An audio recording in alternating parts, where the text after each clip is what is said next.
Seguimos en nuestro análisis. Vamos a ver cuál sería el retorno correcto medido en forma discreta. Para eso utilizamos las relaciones de valor de dinero en el tiempo. Entonces, para hallar ese retorno, aplicamos esta operación, el precio final sobre el precio inicial,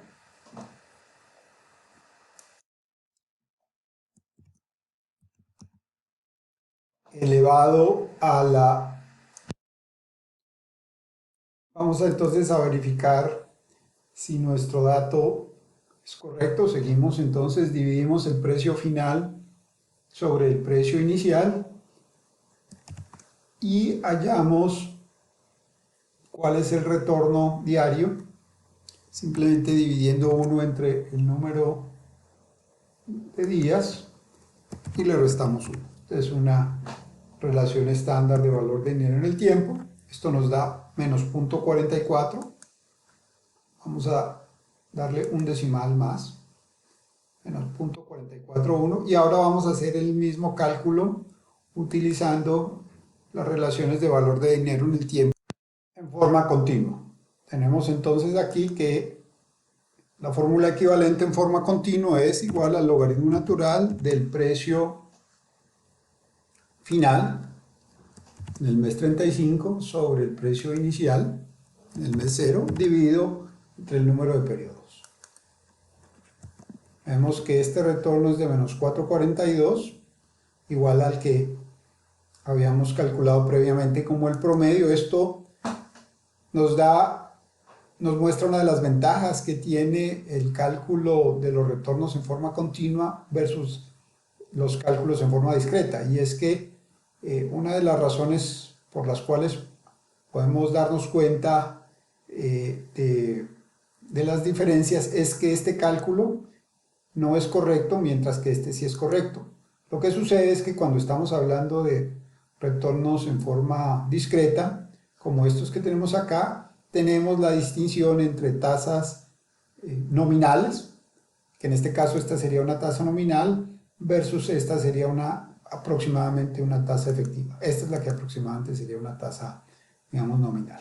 Mientras que cuando estamos hablando de retornos continuos, no hay diferencia, tanto las tasas efectivas y mensuales, perdón, efectivas y nominales siempre coinciden, como lo estamos viendo acá.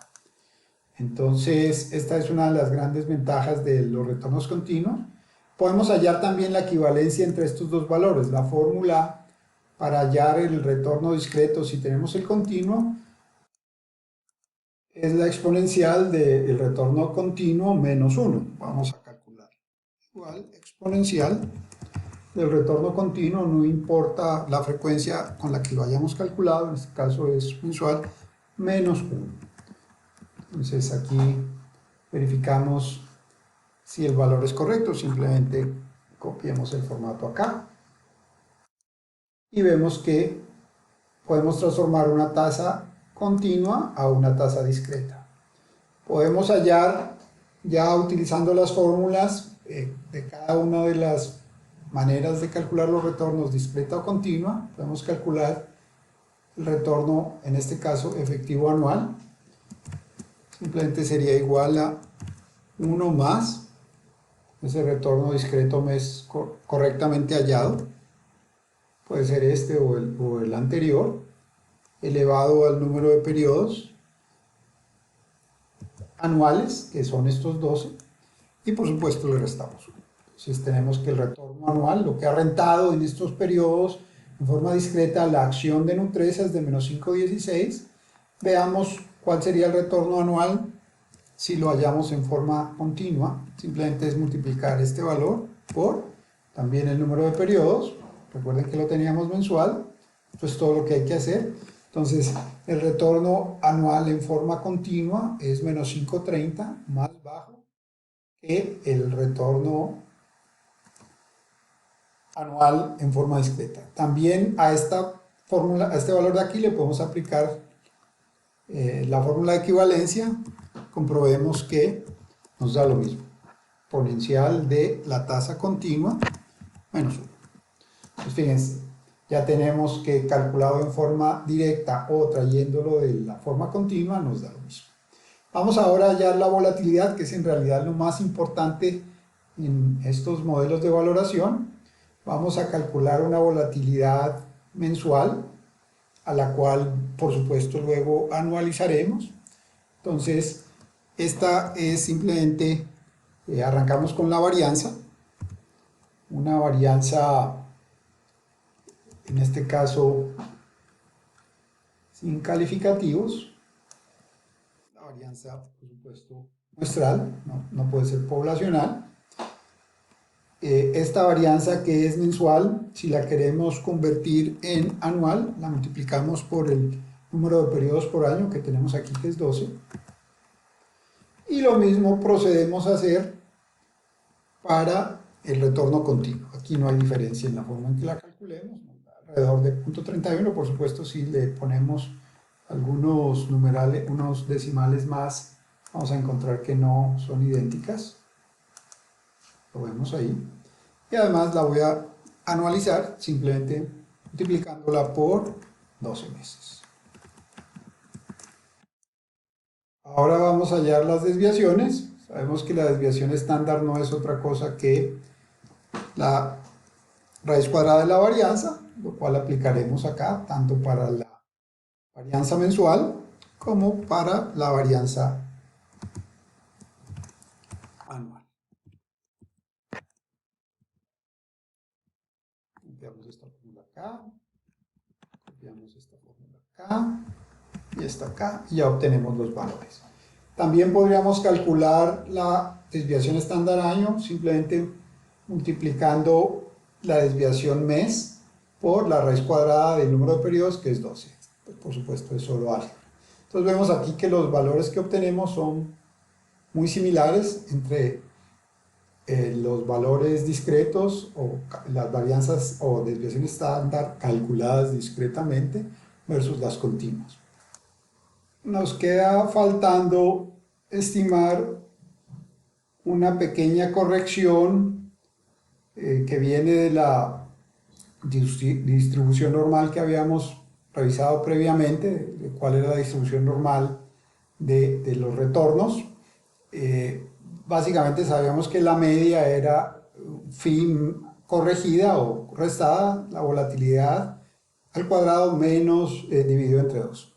Veamos qué tan buena es esa aproximación. Por supuesto usamos el valor que calculamos como promedio simple y le restamos la varianza o volatilidad al cuadrado dividida entre 2. A ver qué tanto nos acercamos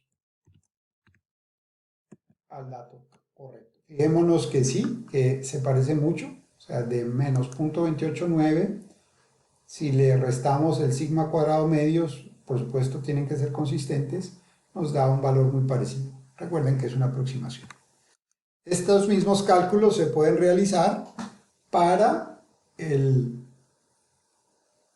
la frecuencia discreta. Vamos a hacerlo. Las fórmulas son idénticas. En este caso es el precio sobre el precio anterior menos 1. Copiamos estos datos hasta el final.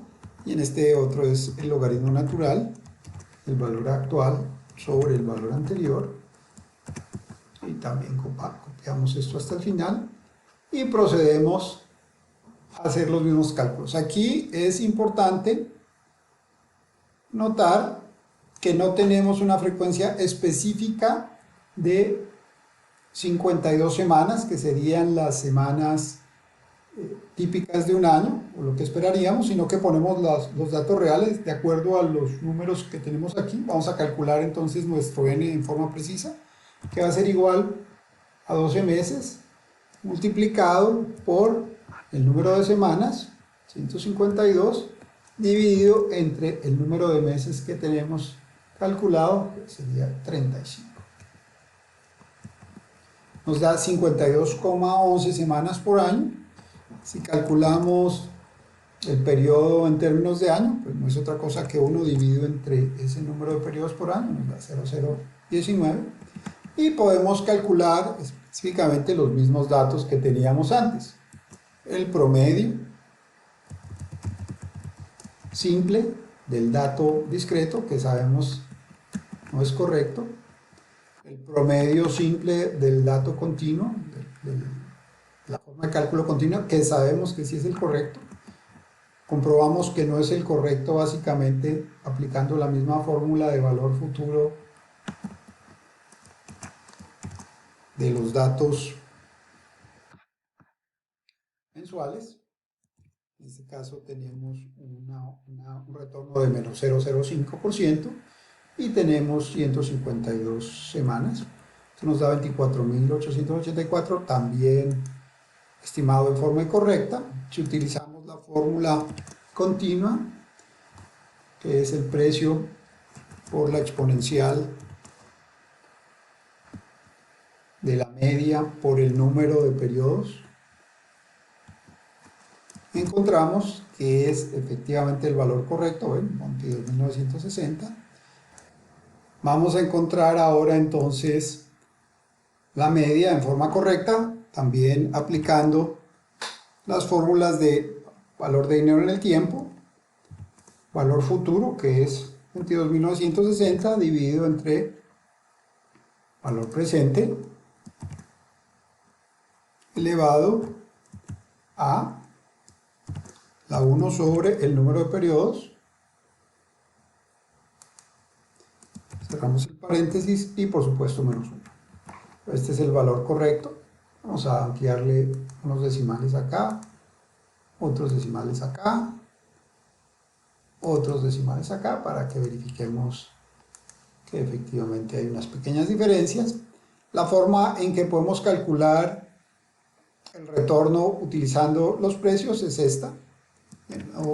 Es aplicar las fórmulas de valor de dinero en el tiempo, en este caso para los retornos continuos. Entonces, precio final, logaritmo natural del precio final o valor futuro sobre el precio inicial o valor presente, y aquí simplemente dividimos entre el número de periodos y encontramos que este valor es menos 102. Aquí vemos que estos dos datos están coincidiendo hasta el tercer decimal, aunque con certeza no son idénticos.